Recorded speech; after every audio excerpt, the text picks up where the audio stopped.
আর BNP হিসাবে আমি একটা কথা খুব জোর দিয়ে বলতে চাই যে আমার দলই তো প্রথম যারা সংবাদপত্রের স্বাধীনতাকে ওপেন করেছিল 1975 সালে। তার আগে একদলীয় শাসন ব্যবস্থা বাকশাল হয়েছিল, সব সংবাদপত্র বন্ধ করে দেওয়া হয়েছিল। এই কথাটা কিন্তু কেউ আলোচনা করেননি। আজকে 4টি সংবাদপত্র ছাড়া সমস্ত রাজনৈতিক দলকে আপনার যেমন নিষিদ্ধ করা হয়েছিল, সংবাদপত্রগুলোকে নিষিদ্ধ করে দেওয়া হয়েছিল।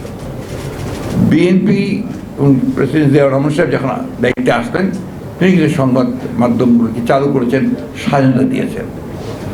আমরা বলি না যে আমরা একেবারেই আপনার ধোয়া তুলসী পাতা, কিন্তু এই কথা নিঃসন্দেহে বলতে পারি যে আমরা নিঃসন্দেহে সংবাদপত্রের স্বাধীনতার জন্য অনেক বেশি কাজ করেছি। আজকের যে আকাশ আপনার মাধ্যম, এটা কিন্তু আমাদের দ্বারাই শুরু করা, এবং অনেকগুলো মিডিয়া আছে যেগুলো আমাদের সময় তৈরি করা। আমাদের সঙ্গে সংবাদপত্রের এবং সংবাদকর্মীর যে আপনার নির্যাতন, নিপীড়ন, এটা তুলনামূলকভাবে নিঃসন্দেহে অনেক কম হয়েছে আপনারা যদি সেটা দেখেন।